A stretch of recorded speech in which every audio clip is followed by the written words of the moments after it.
আল্লাহ বলেন আদম আপনার ছেলেটাকে আমি নবী করব। বলে আল্লাহ নবী করবেন? বলে হ্যাঁ কথা ঠিকই আছে, মনে করে দেখুন শীষ নবী ছেলেটার নাম, নবী হচ্ছে টু, নাম হলো শীষ। আদম নবী ডেকে বলে খোকা আল্লাহ তোমাকে নবী করেছে। বলে হ্যাঁ নবী এত সস্তা? বলে হ্যাঁ খুব সস্তা। বলে তা ঠিক আছে আমাকে কি করতে হবে? বলে তোমাকে পড়তে হবে কলেমা পড়তে হবে। বলে আচ্ছা পড়ছি, লা ইলাহা ইল্লাল্লাহ আদম শফিউল্লাহ। বলে না হ্যাঁ খবরদার না, তোমাকে পড়তে হবে লা ইলাহা ইল্লাল্লাহু মুহাম্মাদুর রাসূলুল্লাহ। বলে ও আব্বা ও নাম পড়বো কেন? বলে না পড়লে নবুয়তের খাতাতে নাম কাটা। বলছি কেন? বলে আমারও দিল পেরা। বলে আপনার দিল? বলে হ্যাঁ জান্নাতে যখন আমি দেখলাম আমার প্রাণটা তখনও তৈরি হয়নি, আল্লাহ আমাকে যখন বানালে কুদরতি হাতে, তখন আমি যেই চেয়েছি জীবিত হবার পর থেকে আরশে আজিমে আল্লাহর সাথে ওই লোকের নাম লেখা মুহাম্মাদুর রাসূলুল্লাহ, ওই নবীর নামটা না নিলি তুমি নবী হবে না, নবী হবে না, নবী হবে না। নবী শেষ বলে আব্বা যদি নবুয়তের খাতা থেকে নাম কাটা যায় আমি নিজেই নবুয়তের কলেমা পড়ে লা ইলাহা ইল্লাল্লাহ মুহাম্মাদুর রাসূলুল্লাহ করে নিয়েছি। আদম নবী বলে খোকা শুধু নবী হলে হবে না, এবার তোমার দ্বীনের দাওয়াত দেওয়া লাগবে। মনে করে দেখুন নবী আদম আলাইহিস সালাতু ওয়াস সালাম নবী শীষকে যে দেশের মাটিতে প্রথম দ্বীনের কালেমার দাওয়াত দিতে পাঠিয়েছিল সেই দেশটা হলো নবী আদমের জান্নাত থেকে আসা পৃথিবীর জমিনের প্রথম দেশ আমার এই সুন্দর ভারতবর্ষ।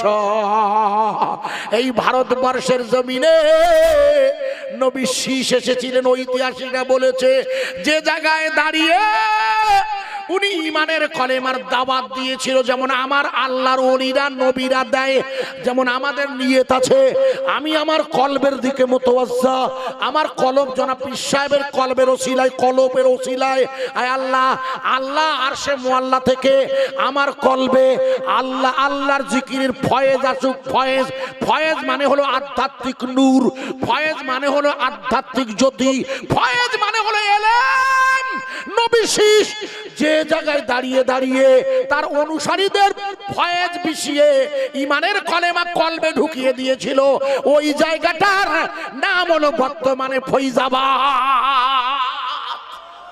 জোরে বলবেন না?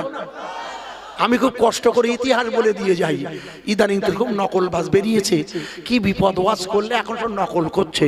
খবরদার এই নকল যারা করে, ইদানিং দেখবেন সব গজলগুলো গানের সুরে নকল বেরিয়েছে, সব গজলগুলো ভালো গজল, আশ্চর্য হয়ে যাবেন। গজলগুলো দেখুন, একটা গজল দেখুন, এই দুটো লাইন শুধু গাইছি বোঝানোর জন্য, দুটো লাইন বলছি আপনাদের শুধু বোঝানোর জন্য। দেখুন এত সুন্দর লাইনটা আল্লাহ পাকের রাসূলের শানে, আল্লাহর শানে। মনে করে দেখুন এই গজলটা সবাই জানে তবু আমি গাইছি। মুঝকো পিলা দে ইশকে কা জাম। এখন চারিদিকে বেরিয়েছে না লাইট দিয়ে, ইউটিউবে ওদের কাছে জিজ্ঞেস করে দেখুন লাইট দিয়ে ডিস্কো ড্যান্সারের মতো গাইছে না কোকা? এরা সব প্রচার, এরা ধরে ব্যবসা করে, এই করি খায় করি যা। আমি ওদিকে বলছি না, রাগ করবেন না যেন আপনারা, এদের কাছে আছে দেখবেন। মুঝকো পিলা দি ইশকে কা জাম তু আকা और मैं ही गुलाम। আছে না টাটকা টাটকা গান, আশ্চর্য। এই মঞ্চে রঙিন আলো দিয়ে মেয়ে লোক তুলে গান গাচ্ছে, দে দে দে দে দে দে দে দে দে দে দে পাল তুলে দে, দে দে দে দে দে দে পাল তুলে দে, হেলা করিস না জিয়ারাতে যাব আমি সোনার মদিনা। বলছে না বলছে না, টাটকা গান গাইছে কোকা, কি আশ্চর্য শালা। পিছনে আবার কালী ঠাকুরের মূর্তি, আপনারা তাদের নাচতেছেন সুবহানাল্লাহ। আর রফিক ভাই সুবহানাল্লাহ বলতে বললো, তখন আমি ঢুকে গেছি, কেউ বলছে না। হাদিস বলছে বলছে একটা সুবহানাল্লাহ বল, কেউ বলে না, ঠিক কিনা? দুঃখ করছিল না? দুঃখ করছিল। আমি তখন ঢুকে, আমি কথা দিয়েছিলাম 9:30 ঢুকে গেছি, ও লোক দেখি দুঃখ করছে আর গজল গাইছে, নাচতেছে ছেলেমেয়ে। এখন রাগ করবেন না, অথচ গজলটার মানে শুনুন। মুঝকো পিলা দে ইশকে কা জাম, আমাকে পান করাও ভালোবাসার নাম। জোরে বলুন সুবহানাল্লাহ। আমাকে কি পান করাও?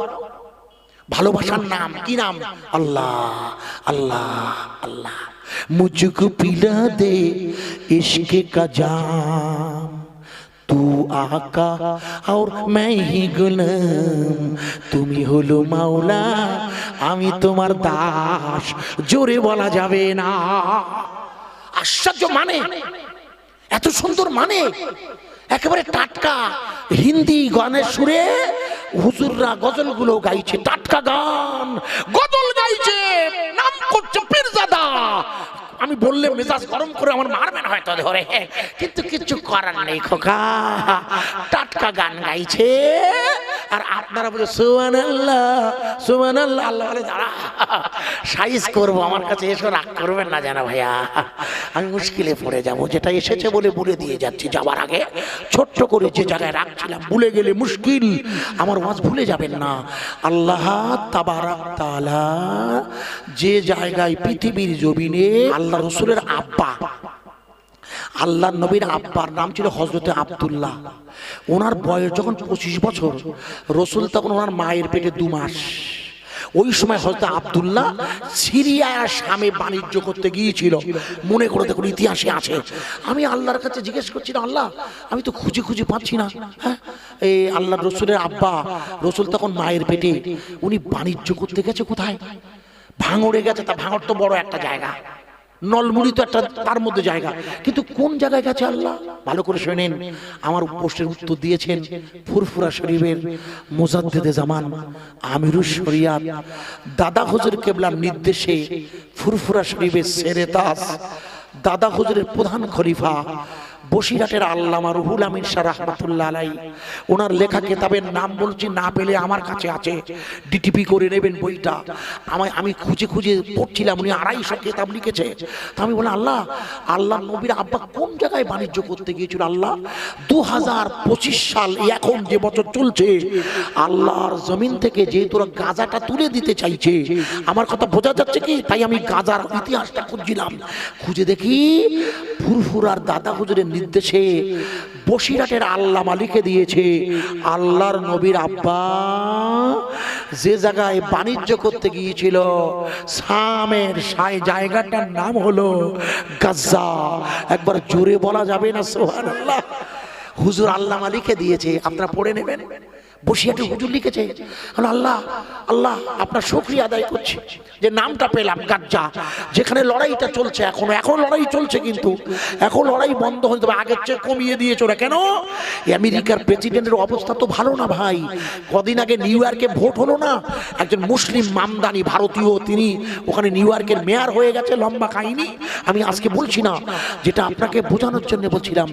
আল্লাহ তাবারাক তাআলা আদম আলাইহিস সালামের ছেলে শীষ নবীকে যেখানে পাঠিয়েছিল, জায়গাটার নাম ফৈজাবাদ, যেখানে ইলেকশনে এবার হেরে গেছে ওরা। আমার কথা মনে আছে তো? ভুলে গেলে মুশকিল। তাই ভারতের সেখানেই মসজিদ এখনো হবে কিয়ামত পর্যন্ত, যেখানে ওই পাথর ছুঁড়ে এসেছে, পৃথিবীর যেখানেই আছে সেখানেই মসজিদ তৈরি হবে। আপনি টেনশন করবেন না। আর আল্লাহ পাক বললেন, আরে আরে আরে আমার দোস্ত ইব্রাহিম, আমার কাছে আপনার কি চাওয়া? আপনি আমার কাছে কি চান? ইব্রাহিম নবী, আল্লাহ আপনার কাছে এবার আমার একটা জিনিস চাওয়ার আছে। মনে আছে ওয়াজ? আপনার সব কথা শুনেছি, আপনি আমার একটা কথা শুধু শুনবেন।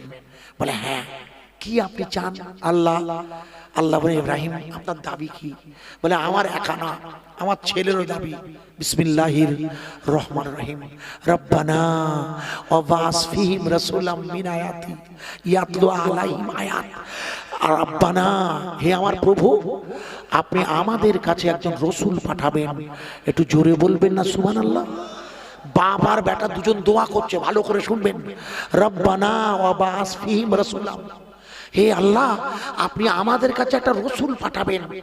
তার মানে আদম নবী থেকে ইব্রাহিম নবী সব নবী ছিলেন, রসুল ছিলেন না। তার মানে এই জন্য উনি দাবি করছেন, আল্লাহ আমার ছেলে ইসমাইল তিনিও নবী, কিন্তু রসুল নন। আমার বংশে আপনি রসুল পাঠাবেন। আল্লাহ আপনার কাছে আমার বাপ আর বেটার দাবি, খোদার কসম বলছি। আল্লাহ বলে ইব্রাহিম আমি আল্লাহ আপনার দাবি কবুল করছি, বিশ্বাস করুন। তবে সেটা এখন হবে না, সেটা দেরি হবে। আপনার দাওয়াত আমি কবুল করছি। মুনাজাত রব্বানা, হে আমার প্রভু আপনি দোয়া করেছেন আমি কবুল করেছি। তখন ইব্রাহিম নবী বলে আল্লাহ আপনি যখন দোয়া কবুল করেছেন তাহলে আমার বংশে আপনি যাকে পাঠাবেন তাকে 4টে গুণ দিয়ে আপনি পাঠাবেন। 4টে গুণ দেবেন তার। আল্লাহ বলে কি গুণ চাইছেন আপনি? বলে ইয়াতলু আয়াত, ইয়াতলু আলাইহিম আয়াত, তিনি আমাদের কাছে আয়াত পড়বেন। আয়াত কিতাব নয়, তার কাছে প্রথম আপনি আয়াত পাঠাবেন। তাই মাওলানা রফিক সাহেব বলছিল সেদিন 27শে লাইলাতুল কদর রমজানুল মুবারকের মাস, আল্লাহর নবীকে জিবরিল শুইয়ে দিয়ে উজু করার পর মিকাইলকে সাথে নিয়ে রাসূলের বুক চেরার আগে জমজমের পানি দিয়ে কলমটাকে ধুয়ে ফেলে, রাসূলের কলমের মধ্যে ময়লা নয়, হুজুরের কলমটা ধুয়ে ওই কলমের মধ্যে কোরআনের 5টা আয়াত, ইকরা বিসমি রাব্বিকাল্লাযী খালাক, খালাকাল ইনসানা মিন আলাক, এই 5টি আয়াত সূরা আলাকের আল্লাহ তার জিবরিলের দ্বারা রাসূলের কলমের মধ্যে ঢুকিয়ে দিয়েছিল। যেহেতু রাসূলের কলমের কাছে এসে শয়তান ধোঁকা দিচ্ছিল, কারণ শয়তানের বসার জায়গা হলো আল্লাযী ইউওয়াসওয়িসু ফি সুদুরিন নাস, শয়তানের বসার জায়গা হলো মানব মণ্ডলীর কলমের উপরে, যেখানে বসেছে ওয়াসওয়াসা দেয়। কথা বোঝা যাচ্ছে? হ্যাঁ না বলুন। শয়তানের অবস্থান কোথায়? কলমে। তাই শয়তান এসেছিল কলমের ওই কোরআনের আয়াতের মধ্যে নিজের কথা ঢোকাতে। লিখে নেন, শয়তান এসে গেছে গানে হীরায়, রাসূলের কলবে কোরআন ঢোকাচ্ছে জিবরিল। বোঝা যাচ্ছে কি ওয়াজ? যারা প্রথম থেকে শুনছেন মনে করে দেখুন জিবরিল আয়াত ঢোকাবে আর শয়তান এসে হাজির হয়ে গেছে। কারণ শয়তান বসে আছে বনি আদমের কলবে, ওর কাজ হচ্ছে ধোঁকা দিয়ে আদমকে কুপথে নিয়ে যাওয়া। এই জন্য আপনাদের কাছে একটা প্রশ্ন করছি, এসে গেল বলে বলছি বোঝানোর জন্য। আপনারা মনে করে দেখুন রফিক ভাই বলছিলেন নবী করেছিলেন তারপরে নামাজ পড়েছিলেন, কিন্তু হুজুরের কি করেছিল জিবরিল? হুজুরের কলবটা বার করে জমজমের পানি দিয়ে ধুয়ে ফেলেছিল। কিন্তু মনে করে দেখুন, আপনি ভুলে গেলে মুশকিলে পড়ে যাব।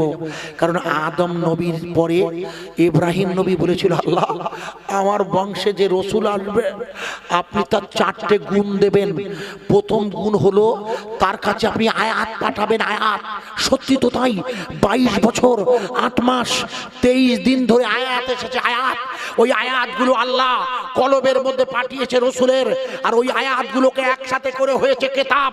আর দ্বিতীয় হলো তাই হবে আমার কাছে আসবে যিনি, তার কাছে আপনি কিতাব পাঠাবেন 2 নম্বর। 3 নম্বর আপনি তাকে তাজকিয়া করবেন। তাজকিয়া মানে পরিষ্কার করণ, অর্থাৎ রসুলের কাজ হবে তিনি তার উম্মতকে পরিষ্কার পরিচ্ছন্ন করে দেবে। তাই তার আগে আমার রসুলকে পরিষ্কার করবেন। রসুলের পরিষ্কার করার জন্য 4 বার ছিনা চাক হয়েছিল। কেন?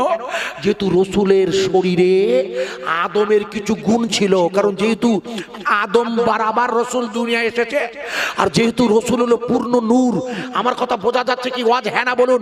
আল্লাহর নবী তো নূরে মুজাসসাম। অমনি কি মা খাদিজা বলেছিল আমি আপনার চেহারায় নূর দেখছি, মনে আছে বলে ওয়াজ ভুলে যাবেন না, আমি যাচ্ছি।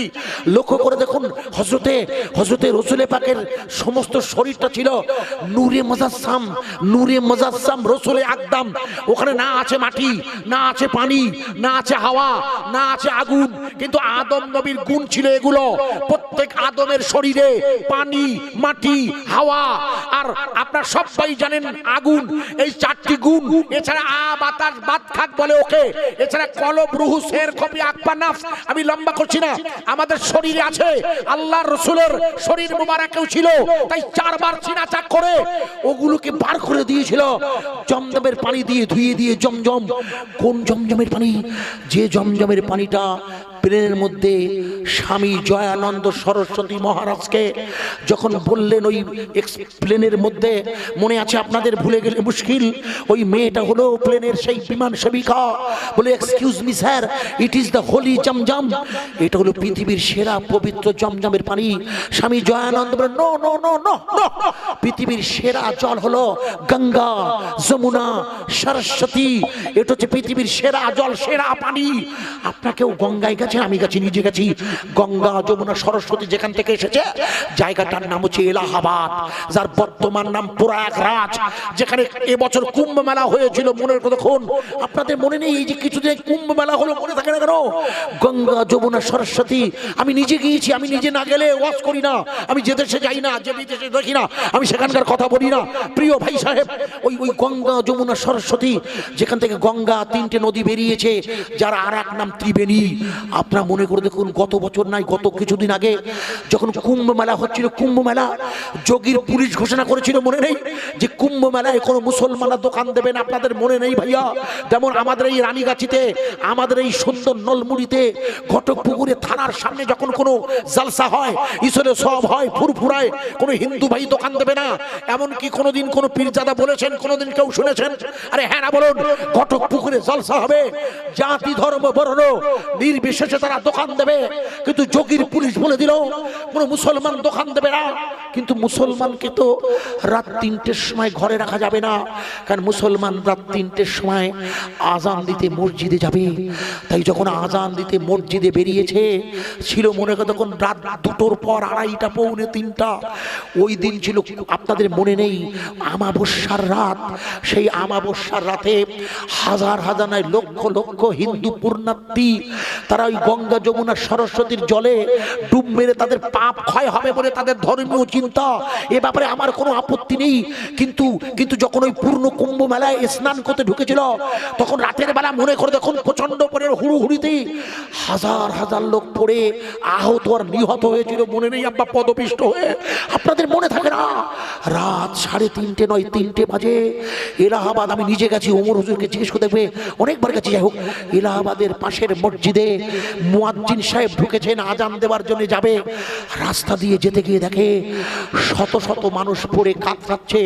যোগীর কোনো পুলিশ নেই। পুলিশ আছে কোথায়? ভিআইপিদের কাছে পুলিশ আছে, কিন্তু দরিদ্র নিম্ন বর্ণের গরিব হিন্দুদের দেখার সেখানে কেউ নেই। তাই মুসলমানদের মসজিদের মুয়াজ্জিন রাত 3টের সময় মাইকে আজান দিল। মাইকেই কদিন আগে, মনে করে দেখুন, কদিন আগে, আপনাদের মনে থাকে না যে আসাম সরকার দুবেলা মসজিদ আর মাদ্রাসা বুলডোজার করে দিচ্ছে?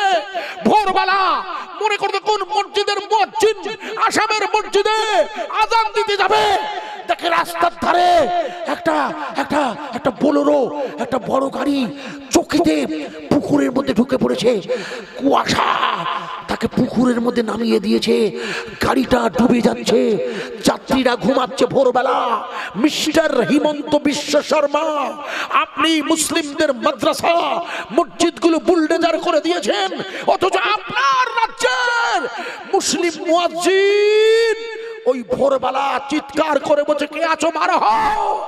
একটা গাড়ি পুকুরে পড়ে যাচ্ছে। মুয়াজ্জিনের আজানের আওয়াজ নয় এটা, এটা আজানের পরের আওয়াজ, এটা ডাকার আওয়াজ। এটা সংবাদ দাও, তোমরা নামাজ পড়বে, 20 মিনিট বাকি আছে, সংবাদ দাও। সংবাদ দিচ্ছে, তোমরা কে কোথায় আছো? কই কোথায় আছো? আল্লাহর কুদরত। আপনারা জানেন না, গাড়িটা পড়ে যাচ্ছিল। ওই ভোরবেলা নামাজিরা উঠে এসে টেনে ধরে পুকুরে গাড়িটাকে ডুবতে দেয়নি। গাড়ির মধ্যে যাত্রীরা কেউ কিন্তু মুসলমান ছিল না। মনে করে দেখুন, কুম্ভ মেলায় হাজার হাজার তীর্থযাত্রী রাস্তায় কাতরাচ্ছে। যে মুসলমানদের দোকান দিতে দেয়নি যোগীর পুলিশ, সেই মুসলমানেরা যেখানে মুয়াজ্জিন আজান মাইকে নিষেধ, সেই মুয়াজ্জিন চিৎকার করে গোটা এলাহাবাদবাসীর ঘুম ভাঙিয়ে তাদেরকে বুকে করে তুলে নিয়ে মসজিদের মধ্যে জায়গা দিয়ে বুঝিয়ে দিয়েছে, ও মিস্টার যোগী, তোমরা মসজিদ ভেঙে মন্দির বানাতে পারো, আর আমরা মুসলমানের সেই হিন্দুদের মসজিদে জায়গা দিতে পারি। নারায়ণ, এটা জোরে দিন, দিলেন। আমার কষ্ট হয় না ভাইয়া, আমার কষ্ট হয় না ভাইয়া, সব ভিজে গেছে দেখেন। আমি নেমেই আমার চেঞ্জ করবো গাড়িতে, বিশেষ করে কষ্ট হয় খুব, চেঁচাই তো বয়সের চেয়ে বেশি চেঁচানো পড়ে যায়, আমার নিষেধ করে, হয় না, অনেক দিন ধরে অভ্যাস তো। আমরা আল্লাহর দিনের এই, আমার ওয়াজ বোঝা যাচ্ছে ভাইয়া, আল্লাহর এই দিনের কারখানায় বসে এই রাতের বেলা সবাই মিলে আমাদের এই ভাঙড়ের নলমুড়ির এই এলাকার প্রত্যেকটা থানায় আমরা আমাদের সম্প্রীতির আওয়াজ একটু পৌঁছাতে চাই। শেষের বেলা আর একটা বা রাতের বেলা একটু যদি আপনার সাহায্য করেন, সবাই মিলে একটু আমার সাথে যদি সাহায্য করেন, কারণ আমার পরে দুইজন নামি নামি ওলামা আছে, ফুরফুরা শরীফের হুজুর কেবলা আছেন, সেই সাথে পীরনগরের মেহবুল্লাহ হুসাইন সাহেব, খুব সুকণ্ঠ শিক্ষিত ছেলে, লেখাপড়া জানে, চাকরি বাকরি করে এবং অত্যন্ত সুকণ্ঠের অধিকারী। আমাদের বায়ান রাখবেন ওনারা, মেহমান ওনারাই। আমি গুনাহগার, আসার আগে তার আগে একটু নারা দিচ্ছি বায়ানের এই জায়গায়, সবাই মিলে একটু আওয়াজ দেবেন আমার সাথে, নারায়ে তাকবীর। আর একটু জোরে হবে না ভাইয়া, আর একটু জোরে হবে না ভাইয়া? রাত্রে 11:30 বেজে গেছে কম বেশি। এই সময়ে আপনাদের যে আওয়াজ আছে, যারা ঘুমিয়ে আছে তারা বিপদে পড়ে যাবে। এখন তারা বলবো আল্লাহ এত জোরে আওয়াজ হচ্ছে কোথায় রে? এখন তো মানে মাগরিব হয়েছে 4:57, 56-57, আর এখন 11:30টার কাছে ঘড়ির কাঁটা। এই সময় একটু সব ভাই মিলে শেষের বেলা আর একটা, আর আপনাদেরকে আওয়াজ দিতে বলবো না, আপনারা ঘাবড়ে যাবেন, ভয় পেয়ে যাবেন, আতঙ্ক হবে শরীরে। তবু আমি একটা করছি, কেউ ফাঁকি দেবেন না। গালিব সাহেবের ভালোবাসা বিশ্বাস করেন আমার নেওয়ার মতো ছিল না, আল্লাহ জানে সব তো। বেশি বললে আল্লাহ পাক অসন্তুষ্ট হবেন, পরিস্থিতি। তবুও শুধু মরনা গালিব সাহেবের, কারণ ভালোবাসি, অনেক দিন ধরে এক লাইনে ছিলাম, ওনার সাথে খুব সম্পর্ক ছিল। আমি নলমুড়িতে থেকে পাশে যখন রানীগাছিতে জলসা করতে গেছিলাম, আমার হাজী সাহেবের বাড়িতে 23শে মাঘ মনে করে দেখুন উনি গিয়েছিলেন, আমি লম্বা করছি না, ওই ছিল শেখ সাতখাত, মারা গেছিলেন 27শে মাঘ, আপনাদের মনে নেই? একটু জোরে একবার নারা দেব, ওনার কবর মুবারক সহ গোটা এলাকায় আল্লাহর দিনের দাওয়াত পৌঁছে যাক। নারায়ে তাকবীর। ফুরফুরা শরীফ, ফুরফুরা শরীফ, আরে চিল্লে বলবেন ফুরফুরা শরীফ। আরো জোরে বলবেন নলমুড়ি, আমাদের এই এলাকার কৃতি সন্তান মরহুম আলহাজ আব্দুল্লাহিল গালিব সাহেব। আরে জোরে বলা যাবে না, আব্দুল্লাহিল গালিব সাহেব। নারায়ে তাকবীর। মোহব্বতের সাথে লা ইলাহা ইল্লাল্লাহ, লা ইলাহা ইল্লাল্লাহ, লা ইলাহা ইল্লাল্লাহ, মুহাম্মাদুর রাসূলুল্লাহ। নবী নবী নবী নবী নবী নবী নবী নবী নবী মদিনায়, সবাই মিলে আছি বসে নলমুড়ি মাদ্রাসায়। গালিব সাহেবেরা এসেছে, এসেছে ফুরফুরার হুজুরগণ, দীর্ঘদিনের জলসায় বসে গাই ইমানেরই গান, লা ইলাহা ইল্লাল্লাহ। আরো জোরে, লা ইলাহা ইল্লাল্লাহ, লা ইলাহা ইল্লাল্লাহ, মুহাম্মাদুর রাসূলুল্লাহ। নবী গেলেন তয়েফে, নবী গেলেন তয়েফে, পাথর মারে কাফেরে, এ রক্তের ধারায় পা দুখানি রাঙা হয়ে যায়। নবী গেলেন তয়েফে, পাথর মারে কাফেরে, এই রক্তের ধারায় পা দুখানি রাঙা হয়ে যায়। আঘাত সয় নবী আমার, আঘাত সয় নবী আমার, আল্লাহর কাছে কয় মাফ করে দাও গো আল্লাহ, অবুঝেরা চেনে না আমায়। লা ইলাহা ইল্লাল্লাহ, আরো জোরে, লা ইলাহা ইল্লাল্লাহ, লা ইলাহা ইল্লাল্লাহু মুহাম্মাদুর রাসূলুল্লাহ সাল্লাল্লাহু আলাইহি সাল্লাতু ওয়াসাল্লাম। আল্লাহ বলে ইব্রাহিম আপনি দাবি করছেন আপনার বংশে রাসূল আসবে, তিনি তাসকিয়া করে মানে পরিষ্কার করার, মনে আছে বক্তৃতা, পরিষ্কার করার জন্য জিবরিল এনেছে জমজমের পানি। রাসূলের কোনো কলবে ময়লা নেই, শরীরে ময়লা নেই, কিন্তু যে জমজমের পানিটাকে স্বামী জয়ানন্দ সরস্বতীকে বলা হলো, উনি বললেন না না না না না, পৃথিবীর 1 নম্বর জল হলো গঙ্গা যমুনা সরস্বতী। মনে আছে ওয়াজ? এয়ার হোস্টেস বললেন স্যার ওটা আপনাদের তর্কের ব্যাপার, কোন পানিটা সেরা ওটা ধর্মগুরুরা বিচার করুক গে যাক। আমাদের কোম্পানির নিয়ম হলো, আপনারা জানেন প্লেনগুলো ন্যাশনাল কোম্পানিরা চালায়, বলে আমাদের কোম্পানির নিয়ম হলো, আমাদের গভর্নমেন্ট কোম্পানিকে বলে দিয়েছে যে জমজমের পানি নিয়ে যদি কোনো হজ যাত্রী প্লেনে ওঠে, ওই হজ যাত্রীকে জমজমের পানি শুদ্ধ প্লেনে অ্যালাও হবে। একটু জোরে বলবেন না সুবহানাল্লাহ?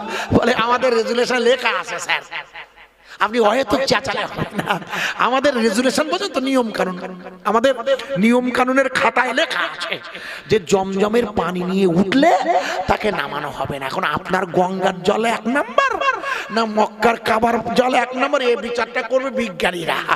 এটা আমার করার কোনো প্রয়োজন, আপনি বসুন থির হয়ে এখানে। পাশে যার পাশে বসেছে, তার পাশে যার কাছে বসে, সব তো আমাদের বুঝতে পারছেন তো হাজিরা, মনে আছে ওয়াজ, ভুলে গেলে মুশকিল। বলছে কোলের কাছে যিনি বসে আছেন হাতে তো জমজমের পানি আছে, আর হাতে আর একটা কি আছে, আরে জোরে বলবেন না। 22 বছর 8 মাস 23 দিন ধরে আয়াত হিসাবে রাসূলের কাছে নাজিল হয়েছিল, একদিন নয়। এর আগে যত নবী এসেছে সব নবীদের কাছে আল্লাহ কিতাব পাঠিয়েছে একদিন। নবীকে ডেকেছেন, নবী হয়ে গেছেন। ঈসা রুহুল্লাহকে ডাকলে আপনি নবী হবেন, এই নেন দরুদ, কিতাবটার নাম ইনজিল। রাসূলের ক্ষেত্রে ইব্রাহিম নবী বলে না, আল্লাহ আমার বংশে যিনি আসবে তাকে ওইভাবে কিতাব দেওয়া যাবে না। আপনি যদি এই ওয়াজ, আমার ওয়াজ বোঝাতে হচ্ছে কি, আপনি যদি আমার এই একটা দাবি কবুল করেন, আপনার তো সব আমি করেছি, যা বলছেন করে দিচ্ছি, আরো কিছু থাকলে করব, কিন্তু আমার এই একটা দাবি করতে হবে কি, 3 নম্বর হবে তিনি তাসকিয়া করবেন, আর 4 নম্বর হবে তিনি হিকমতওয়ালা। খুব পয়েন্টটা মনে রাখুন, আমি যাচ্ছি বোঝানোর জন্য। 3 নম্বর হচ্ছে তিনি করবেন তাসকিয়া, তিনি পরিষ্কার করবেন। কি পরিষ্কার করবেন? একটু আগে আমি আপনাকে বলেছিলাম নবী শীষ আলাইহিস সালাম তার ফয়েজের দ্বারা, ফয়েজ মানে আধ্যাত্মিক নূর, আমার কথা বোঝা যাচ্ছে? রাসূলের শরীরটা ছিল পূর্ণ নূর, মনে রাখবেন। এই জন্য রাসূলের পাকের কাছে যখন কোরআন এলো, কোরআন হলো নূর। কোরআন কি? এই দেখো সূরা নূর 17 পারা, কোরআনকে আল্লাহ তো বলেছেন নূর, নূর মানে আলো। এই জন্য জিবরিল আমিন যখন কোরআন ঢোকাচ্ছে তখন বাধা দিয়েছিল কে? যা সব ভুলে বসে আছো। কে বসেছিল? শয়তান। কোন জায়গায়? দেখো তিনি, এ তো মহামশির বললাম আল্লাযী হুয়া সফিসই কলবে, ওই যে লাভ, ওই লাভের মধ্যে কলব আছে, ইন্না ফিল জাসাদা মুদগাতান। পাগলা গুলো ওরা জানে না, আন্দাজে দিয়েছে ছবিটা লজেন্স বিক্রি করার মতন, 2 টাকার লাভ, আসলটা জানে না ওরা, তাই আপনাদের জানিয়ে দিয়ে যাচ্ছি। উরের মধ্যে কলবটা আছে। একটু আগে মানে রফিক সাহেব বলছিল না, আলী কারামালকে রাসূল বলল, আলী তুমি লা ইলাহা ইল্লাল্লাহ পড়ে নাও, তারপর নামাজ দাঁড়াবে। আলী বলল বাড়ি যাই, আগে চিন্তা ভাবনা করি। আপনারা মনে আছে না, উনি বলছিলেন তার মানে বাড়ি গিয়ে ভেবে চিন্তে দেখি, কারণ আগে ঈমান আনতে হবে তারপরে নামাজ।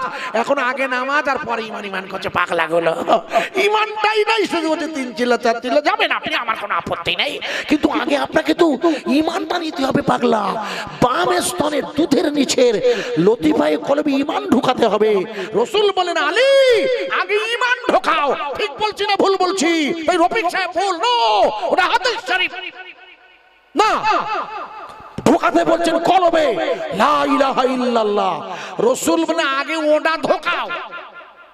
রাসূল ওটাই ঢোকাতে বলবেন। তাই তাই ইব্রাহিম নবী বলে আল্লাহ এমন রাসূল দেবেন আমার বংশে যিনি ওই ময়লার জায়গাটা, যে জায়গাটায় কলবে ময়লা জমে, পাপ থাকে কোথায়? আরে পাপ থাকার জায়গা কলব না, অন্তর না? জিনা করেছেন, শরীরে দাগ পড়েছে এখানে, বলে তো মহা মুশকিলে পড়ে গেলাম। তো বলে ওইখানটা পরিষ্কার করতে হবে। আল্লাহ পাক আদম আমাদের ইব্রাহিম নবী আমাদের খুব উপকার করেছিল, খুব উপকার। এই জন্য মনে করে দেখুন, আপনাদের মনে নেই বলে মনে করে দিচ্ছি। আল্লাহর নবী যখন ওখানে কলবে যখন ঈমান ঢোকাচ্ছে, মানে কোরআন, শয়তান বাধা দিচ্ছিল। আমার কথা বোঝা গেছে কি? এই জন্য আজ যে কিতাবগুলো বাজারে আছে সব শয়তানের কথা তার মধ্যে ঢুকে গেছে, কিন্তু এখানে পারিনি। কেন? পৃথিবীর জমিনে কোন নবী কি শয়তানকে হাজির করতে পেরেছে? হ্যাঁ না বলেন আগে, আগে উত্তর দেন, তারপর ওয়াজ করছি পরে। আজ পর্যন্ত পৃথিবীর কোন নবীর সাথে শয়তানের সরাসরি দেখা হয়েছে কি? আমার জানা নাই, থাকলে আমাকে বলবেন, শিখে নেব। আমি জানি একমাত্র আল্লাহর রাসূলের সাথে শয়তান দেখা হয়েছিল। লিখে নেন, রাসূল পাক সাল্লাল্লাহু আলাইহি ওয়াসাল্লাম মদিনার মসজিদে বসে আছেন, পাশে ওমর ফারুক আজম পাশে বসে। হঠাৎ একটা ঘুঙরুর আওয়াজ আছে, ঘুঙরু বোঝেন না, মেয়েরা পরে ঘুঙরু, একটা ঘুঙরুর আওয়াজ হচ্ছে। আল্লাহ রাসূল বলছে ওমর শয়তান যাচ্ছে। ওমর ফারুক বলছে হুজুর আপনি বলেন কি? আমি যে রাস্তায় থাকি সেই রাস্তা 40 দিন আসে না। বলে না আসুন, কিন্তু এখনো যাচ্ছে। তাই? বলে হ্যাঁ। বলে শয়তান দেখবেন? ওমর ফারুক বলছে ইয়া রাসূলুল্লাহ আপনি বলেন কি? শয়তান দেখবো? ও বেটা তো আমারে ক্ষতি করিয়েছে, সে আমার বোন পড়ছিল কোরআন, আমি গিয়েছিলাম মারতে, মনে আছে বক্তৃতা, লম্বা করবো না, শুধু হিন্টস দিয়ে বুঝিয়ে দিয়ে যাচ্ছি। আমার বোন পড়ছে কোরআন, নাম তার ফাতেমা, আর আমার বোনাইয়ের নাম সাঈদ। শয়তান আমাকে গিয়ে বলে ওকে চুরিয়ে দিকে যা আগে, মনে আছে আপনাদের? হ্যাঁ না বলুন না, এই তো মুশকিলে পড়ে গেলাম। রক্তাক্ত করে দিয়েছিল, কিন্তু তারপর থেকে ও আমার ধারে আসে না। আমি যে রাস্তায় যাই শুনলাম ওরা কি 40 দিন যায় না ইয়া রাসূলুল্লাহ। বলে আপনি ঠিক বলেছেন, তবে এখন আসছে, আপনি দেখবেন। আল্লাহ নবী সাহাবারা বললে ইয়া রাসূলুল্লাহ শয়তান দেখা যায়? বলে হ্যাঁ দেখা যায়। আল্লাহর নবী বললেন ইবলিস তোমার আগে নাম ছিল আযাজিল, আমি আল্লাহ রাসূল তোমাকে ডাকছি, একটু আমার সাথে দেখা করবে। যে অবস্থায় আছো, যে পোশাকে, যে শরীরে, ওই অবস্থায় খবরদার পোশাক পাল্টাবে না। আমি রাসূল নির্দেশ দিচ্ছি। তুমি আমার খুব ক্ষতি করতে চেয়েছিলে। আমার কাছে যখন কোরআন আওয়াজ মনে আছে তো, জিবরিল ঢোকাচ্ছে কোরআন রাখা জায়গা কোথায়? করব না ওই ভাই বছর মেমোরি মানে হচ্ছে এই মুখ মাথায় এনে এখানে ঢোকানো। মেমোরি মানে হলো স্মৃতিতে আনার পরে কলবে রাখা, ওর নাম সদা। যাই হোক, তো জিবরিল আলাইহিস সালাম বললেন ভালো করে শুনেন, রাসূল বলছেন তুমি যেভাবে আছো সেইভাবে। শয়তান হাজির হয়েছে মেয়েদের মতো, কঙ্কন হাতে, কোমরে ঝুমরু, পায়ে নুপুর, ঘুঙরু বাজছে। আল্লাহ রাসূল বললেন এই দেখো। আর যেই দেখেছে আযাজিল, যেই দেখে ওমর ফারুক বসে আছে, তখন আযাজিল দূরে সরে যাচ্ছে। রাসূল বললে কোনো টেনশন করো না। ওমর ফারুক হাত বাড়াচ্ছিল, বলে শালা এরে আমি ধরবো। হাদিসে বলে শালা লেখা নেই, যেন আবার বাড়িকে খুঁজে যাবেন না, মানে রাগে মেজাজে আমরা যেটা করে থাকি ভুল, প্র্যাকটিক্যাল বোঝানোর জন্য বলছি। এর উপর দেখলি রাগ হয় না? শয়তানে যদি দেখেন তাহলে থেতু করবেন না। আরে হ্যাঁ না বলুন, আর যা মুখি আনবে তাই ওরে বলবেন। সে আমি ভাষায় বলছি না, কিন্তু আমি বোঝানোর জন্য, জাস্ট আমায় ভুল বুঝবেন না প্লিজ। তো বললে যখন ধরতে যাচ্ছে তখন আল্লাহ রাসূল খবরদার, ও আমার মেহমান, ওকে আপনি ধরবেন না। বলে হুজুর তাই? বলে হ্যাঁ। আল্লাহ রাসূল জিজ্ঞেস করছেন কেমন আছে ইবলিস? বলে হুজুর আপনাকে খুব চেষ্টা করছি, কিন্তু লাইন করতে পারছি না। ওমর বলছে তাই? বলে হ্যাঁ। তো তখন আল্লাহ রাসূল জিজ্ঞেস করছে, আচ্ছা হাদিসে দেখবেন বাজে কথা বলছি না, রবি ভাই থাকে তো জিজ্ঞেস করবেন, জিজ্ঞেস করে নেবেন অন্য আলেমদের কাছে। রাসূল বলছেন, তা তুমি কিছু মনে করবে না তো? বলে না। বলে আচ্ছা এই পৃথিবীতে তোমার সবচেয়ে বড় শত্রু কে? বলছে হুজুর আপনি দারুণ প্রশ্ন করেছেন, আমি উত্তর দিচ্ছি, আপনি লিখুন, মানে আপনি শুনুন। আল্লাহর নবীকে জিবরিল আমিনের কাছে আসা কোরআন বাধা দেওয়া শয়তান চিৎকার করে বলছে, ইয়া রাসূলুল্লাহ আপনি যেন শুনলে রেগে যাবেন না, আপনি শুনলে রেগে যাবেন না, আমি আপনাকে উত্তর দিচ্ছি শুনুন। আমি আজাদিল, আমার একটা স্বভাব হলো আমি মিথ্যে কথা বলি না। বলে তাই? বলে হ্যাঁ। বলে আমার স্বভাব। মনে করে দেখুন, নূহ নবী যখন ওর ছেলে কেনানকে বলেছিল, ওরে শয়তান ওঠ, ওরে শয়তান ওঠ, নাই তুই ডুবে মরবি, বলেছিল হ্যাঁ না বলুন? আরে হ্যাঁ না বলুন, মুশকিলে পড়ে যাব। যখন নূহ নবীর ছেলে কেনান ডুবে যাচ্ছে, বাপ তো তাই ছেলেকে বলে, খোকা ওরে শয়তান ওঠ, শয়তান উঠে হাজির। নূহ নবী বলে, তুই উঠলি কেন? তোর তো আমি বলিনি। বলে আপনি তো বলেছেন শয়তান ওঠ, আমি বিনা নিমন্ত্রণে শাদি খাই না হুজুর। বোঝা যাচ্ছে বক্তৃতা, মুশকিলে পড়ে যাব। বললে আমি বিনা নিমন্ত্রণে উঠি না, আপনি বলেছেন শয়তান ওঠ, আমি উঠে পড়েছি। মানে বেশ করেছেন। আসলে আল্লাহ নূহ নবীর মুখ দিয়ে বার করে দিয়েছিল। কেন? আল্লাহ ওয়াদা করেছিল কিয়ামত পর্যন্ত তুমি বেঁচে থাকবে, মনে আছে? মুশকিলে পড়ে যাবেন না বুঝতে পারলে। আল্লাহ রাসূল বললেন আচ্ছা তা ঠিক আছে, তুমি মিথ্যে কথা বলো না, আমি মেনে নিলাম, এই সে যা ঝামেলা করো। বলে হুজুর আমি কোনো ঝামেলা করি না তো, আল্লাহ আমাকে কিয়ামতের মাঠে ধরবে বটে, কিন্তু আমি কিছু করি, আমি শুধু গুল লাগিয়ে দেই। গুল লাগিয়ে দেয় মানে গুল লাগানো মানে হলো, মনে করেন ওই যে খুঁটিটা না, ওটা গুল লাগিয়ে দিলাম। দোকানদারের সামনে খুঁটিতে যাই গুল লাগিয়েছি, পিঁপড়ে লাগবে না? একটু হ্যাঁ না বলো না, গুল লাগলে পিঁপড়ে লাগবে না? আর পিঁপড়ে খায় কারা? পাখিতে পিঁপড়ে খায়। দোকানদারের টিয়া পাখি দূর থেকে দেখছে এত বড় বড় পিঁপড়ে, আর বাইরে বসে আছে বোকা বিড়ালটাও বলে শালা বেরুলি হয়, কোনোদিন ব্যাটারে হাতের মাথায় পাই না, আজকে বেরুলে হয়। যেই তোতা পাখি যেই বেরিয়েছে পিঁপড়ে খেতে, আর ওকে সোজা হলম করে ধরিয়ে একবার সাবলাইয়ে, ভাই তোতার মালিক আর বিড়ালের মালিকের মারামারি হবে না? বলে আমি এইটা করি আর রাসূলুল্লাহ, আমার কাজ হলো মনের মধ্যে বলে দেই, একটা মেয়ে যাচ্ছে আর একবার দেখ না, একবার দেখার পরে আমি বলি আর একবার দেখ না, দারুণ দেখতে। আমার কথা বোঝা যাচ্ছে? হ্যাঁ না বলুন? তাই তো দুবার দেখে। একটা মেয়ে একবার দেখার পর শয়তান বলে হেভি, কিন্তু দারুণ যাচ্ছে, হাসবেন না, বোঝানোর জন্য বলছি। বলে ইয়া রাসূলুল্লাহ আমি শুধু মনে করে দিই, আমার কি দোষ? আল্লাহ রাসূল বললেন আচ্ছা ঠিক আছে, শোনো তোমাকে এবার বলো এই পৃথিবীতে তোমার সবচেয়ে বড় শত্রুটাকে? বলে আপনি রাগ করবেন না তো? মানে আমি জিজ্ঞেস করছি রাগ করবো না? ওমর ফারুক আল্লাহ রাসূলের গাদ দিকে এগিয়ে আসছে। আল্লাহ রাসূল শয়তান ওমর সরে যাও, তুমি থাকলেও আসবে না, শয়তান বলছি ইয়া রাসূলুল্লাহ ইয়া হাবিবাল্লাহ আপনি বেয়াদবি নেবেন না, এই দুনিয়ার জমিনে আমার সবচাইতে বড় শত্রু হলো আপনি মুহাম্মাদুর রাসূলুল্লাহ। ওমর ফারুক ধরতে গেছে, রাসূল বলে ধরো না, আমি ওকে ওয়াদা করেছি। জিবরিল আমিন আসছে, আল্লাহর নবী বলছে ওমর জিবরিল আসে কার চেহারায়? দাহিয়া কালবির চেহারায়। কোন দাহিয়া? যিনি নিজের মেয়েকে নিজে জ্যান্ত কবর দিয়েছিল, রাসূলের সোহবতে, যার কলবটা তাজকিয়া হয়েছিল, পরিষ্কার বোঝা যাচ্ছে ওয়াজ। দাহিয়া কালবি তো খুনি ছিল, রসুলের সোহবতে এসে, এই জন্য ওলিদের সোহবতে ডাকাত লাগিয়ে আল্লাহর ওলি হয়ে যায়। বড় পীর সাহেবের ঘরে একটা চোর ঢুকেছে, মনে আছে খোকা? ও খোকা, চোর ঢুকেছে, মাল পাত্তানে বেরোতে যাবে, দেখে দরজা আটকানো, আর যেই মাল রাখে সেই দরজা খোলা। বলে এ তো মহাজালা, দরজা খোলা, মাল নেব ঢুকেছি, মাল নে যেই ঢুকতেছি আর সেই বন্ধ হয়ে যায়। বড় পীর সাহেব চুপ চুপ করে বসে বসে হাসছে। একজন ওনার মুরিদ এসে বলছে হুজুর সর্বনাশ হয়েছে। বলে ও সে ঘটকপুকুর বাজারের কুতুব মারা গেছে। বড় বিষয় বলে আমার ঘরে একটা কুতুব বসি আছে ধরিয়া নরে, মনে নেই? কিন্তু আমি বাজে কথা বলছি না। ছোট্ট মধ্যে হুজুর আমি বলে তুমি কুতুব হবে, চলে আসা আল্লাহর ওলির সোহবতে, সোহবতে সালে, সোহবতে কুনান, আল্লাহর ওলির সোহবতে ওই ওই চোর কুতুব হয়ে গেল। জোরে বলা যাবে না, আরো জোরে বলতে পারেন।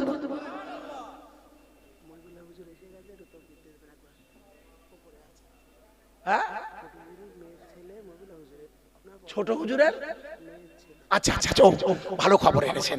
উনি বলছেন যে আমাদের পরবর্তী ওলামা, আমাদের ছোট হুজুর কিবলার মেয়ের ছেলে, আমি আগে আপনাদের বলে দিয়েছি, আগে একবার বলে দিয়েছি, হজরতে পীরজাদা মেহবুল্লাহ হুসাইন সাহেব আমার পরে বায়ান দেবেন। আলহামদুলিল্লাহ উনি পৌঁছে গিয়েছেন। আপনার খুশি না খুশি?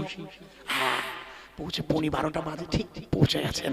ওনারা আগমনকে এরা জানাতে বললে আমি একবার তাকবীর ধ্বনি দিচ্ছি। নারায়ে তাকবীর, একটু জোরে বলবেন নারায়ে তাকবীর।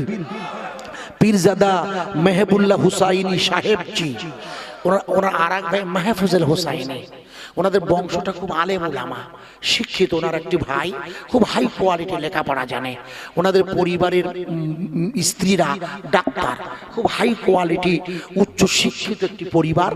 ওনার পরে আমাদের হুজুর আছেন, আপনারা জানেন। যে জায়গায় রাখছিলাম, শয়তান বললে, আল্লাহ রাসূল বললে দাঁড়ান দাঁড়ান, জিবরিল আসছে। যেই জিবরিল আসছে, শয়তান বলছে হুজুর এবার আমি আসি। বলে একটুখানি দাঁড়ান, বলে না এবার এবার এবার আর থাকা যাবে না।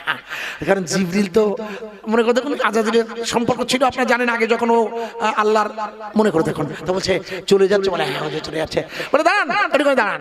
জিবরিল বলছে এই দাঁড়াও দাঁড়াও তুমি। আজাজিল দাঁড়িয়ে গেছে, ভালো করে শুনবেন। আল্লাহর রাসূলকে জিবরিল বলছে ইয়া রাসূলুল্লাহ, আজাজিল ঠিকই বলেছে। আজাজিল যে ঠিক বলেছে এটা জানানোর জন্য আমি আপনার কাছে এসেছি আল্লাহর হুকুমে। আসলে আজাজিল বলে দিয়েছে এই পৃথিবীতে আপনার মতো ওর আর কোনো শত্রু নেই। তার মানে হলো এই পৃথিবীতে আল্লাহ আপনাকে যত ভালোবাসে অন্য কোন নবী রাসূলের জন্য, সব নবীকে আল্লাহ ভালোবাসলেও সবকিছু বানিয়েছে আপনার জন্য। তাই আমার আল্লাহ আপনাকে সবচেয়ে বেশি ভালোবাসে, আর আপনাকে যে বেশি ভালোবাসে শয়তান তাকে যে ক্ষতি করতে চাইবে, এটাই স্বাভাবিক কথা, ঠিক না বেঠিক? রাসূল বললেন জিবরিল আপনি ঠিক বলেছেন। আজরাইল আজাজিল এবার চলে গেল। আজাজিল চলে গেল, ভালো করে শুনেন। ওমর ফারুক বলছে ইয়া রাসূলুল্লাহ আপনি ওকে ছেড়ে দিলেন। বলে ছেড়ে দেবো না কেন, ওকে আমি ডেকেছিলাম, তুমি দেখে নিয়েছো, আমি কথা দিয়ে দিয়েছি, যাও চলে যাও। বলে হুজুর আমি চলে যাচ্ছি, তবে একটা কথা শোনেন। বলে কি কথা? বলে শুনুন, আপনার যারা এখানে আছে এরা যারা আপনার নিকটতম, ফাইজা জাখারা ওয়াইজা জাখারা, যখন ওরা জিকির করবে ওয়াইজা খানাসা। আমার কথা বোঝা যাচ্ছে কি? রাসূল পাক বললেন আজাজিল শুনুন, আপনারা ভালো করে, হুজুর বললেন যখন উম্মতে মুহাম্মাদি জিকির করবে তখন শয়তান সেখান থেকে দূর হয়ে যাবে। আমার কথা বোঝা যাচ্ছে কি?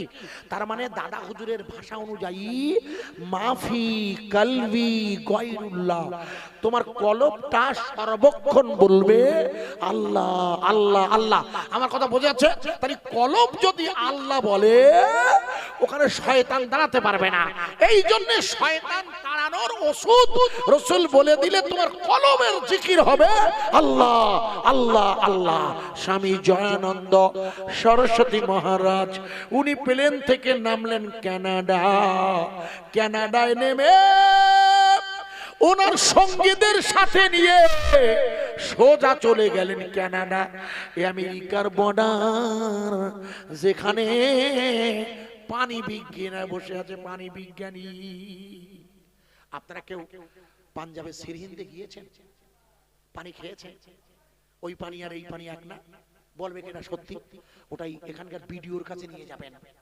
মক্কার জমজম আর মোজাদ্দেদ আল পেসানির জমজম, যেহেতু মোজাদ্দেদ আল পেসানি হজ করেন, উনি হজ করেন, শুনে নেন, উনি হজে যাবেন বলে বাড়ির থেকে রওনা হয়েছিলেন। ওনার মুর্শিদ নাম খাজা বাকি বিল্লাহ। আপনার খাজা বাকি বিল্লাহ রওজা জিয়ারত করেছেন দিল্লিতে? নাম শুনেছেন খাজা বাকি বিল্লাহ? আরে হ্যাঁ না বলুন। খাজা বাকি বিল্লাহ উনি 42 বছর হায়াত পেয়েছিলেন, ইতিহাসে এসছে। ওনার পীর সাহেব ছিলেন মুজাদ্দেদ আল-পেসানি। উনি বললেন, বাকি বিল্লাহ বললেন খাজা বাকি বিল্লাহ যে আপনি হজে যাবেন না, বাড়ি যান, আর 2 মাস তার আগে আমার কাছে থেকে কলবের জিকিরের ঈমানটা কলবে ঢোকান।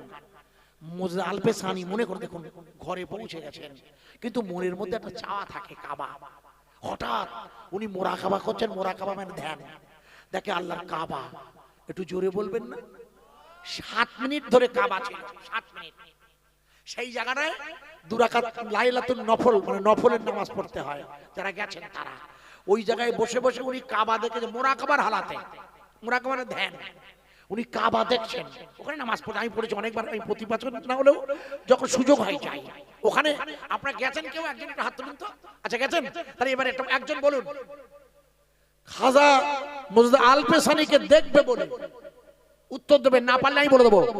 মুজাদ্দেদ আল-পেসানিকে দেখবেন বলে একজন আল্লাহর বুজুর্গ, আপনাদের আমাদের সকলের মুজাদ্দেদ আল-পেসানি নকশবন্দে মুজাদ্দেদিয়া তথা খাস মুজাদ্দেদিয়া তরিকা, আমি নিজে যে তরিকাটা করি মুর্শিদের সোহবতে, এই তরিকার আপনারা যারা পাঞ্জাবের সিরহিন্দে গেছেন, আপনারা বলুন ওখানে একজন ওলির রওজা আছে যার নাম ইসমাইল বান্দেগি আল্লাহর ওলি, যিনি 400 হিজরিতে জন্ম নিয়েছিলেন। ওনার রওজাটা কেউ দেখেছেন?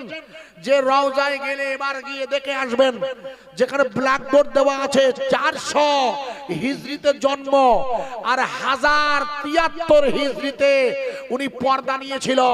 তার মানে মুজাদ্দেদ আল-পেসানি জন্ম নিয়েছিল 971 থেকে 73 হিজরিতে, 63 বছর উনি হায়াতে ছিলেন। আর ইনি তার ছাড়াও আরো 17 বছর, আর এর আগে আরো 600 বছর। আপনারা কি জানেন আগে? হ্যাঁ না বলেন। জানেন কি? জানেন না? জানেন না বলে আমি করে দিচ্ছি, এসে গেল বলে। জমজমের পানি যেহেতু আপনি খাবেন তাই আমি বলছি। পাঞ্জাবের জমিনে উনি আরাম করছেন, 400 হিজরিতে জন্ম। মুখস্থ করেন কত হিজরি? 400 হিজরি উনি জন্ম, লেখা আছে আমার কাছে সব, আমার কাছে সব আছে ইনশাআল্লাহ, বাজে কথা আমি বলি না, জানেন আপনারা। 400 হিজরিতে জন্ম আর ইন্তেকাল করছে কত হিজরি? দেখো তিনি 1073, তার বয়স হচ্ছে কত বছর? 673 বছর। জীবনে শুনেছেন? শোনেননি, আমার কাছে নেই, এসে গেল বলে করে দিয়ে যাচ্ছি। জীবনে শোনেননি কেন? ইনি ছিলেন ওই আল্লাহর ওলি যিনি মুজাদ্দেদ আল-পেসানিকে খুঁজছিলেন, যার কাছে বায়াত হয়ে কলবে ঈমান আনবেন। মুজাদ্দেদ আল-পেসানি উনি ছিলেন নবী পাক সাল্লাল্লাহু আলাইহি ওয়াসাল্লামের শরীরের মকতুবাত শরীফে ওনার জীবনীতে লেখা আছে, হুজুরের খামিরের অবশিষ্টাংশ দিয়ে আল্লাহ ওনাকে বানিয়েছিল। জানা আছে কি? হ্যাঁ না বলুন। আপনি জানেন না? মুশকিলে পড়ে গেলাম, তাহলে তো বুঝতে পারবেন না। এই মুজাদ্দেদ ইনি 600 বছরের 673 বছর বেঁচে ছিল। ঠিক যেমন সালমান ফার্সি আল্লাহর নবীকে দেখবে বলে দীর্ঘদিন বেঁচে ছিলেন না। মনে করে দেখুন ফারসের সালমান অগ্নি পূজক, আপনি জানেন না? আল্লাহু আকবার। তা যাই হোক, আদম নবী বেঁচে ছিল 950 বছরের বেশি, আর আমাদের বয়স হচ্ছে 60 থেকে 70। রাসূল বলেছে, আর এই একজনকে আমি খুঁজে খুঁজে পেয়েছি, খুঁজে আমি পেয়েছি মানে হুজুরের রসিলায় আল্লাহর ওলিদের সোহবতে যাই বলে বা কেউ আমাকে তথ্য দেয় বলে আমি পেয়েছি। ওটা আমার কাছে তার স্টিক আছে। 400 হিজরিতে জন্ম। আমার কথা বোঝা যাচ্ছে ইউটিউব ভাইরা আপনারা কোনদিন শোনেননি, আজ পর্যন্ত কোনো হুজুর বলেছে? বলেনি। বলবে কোথা থেকে?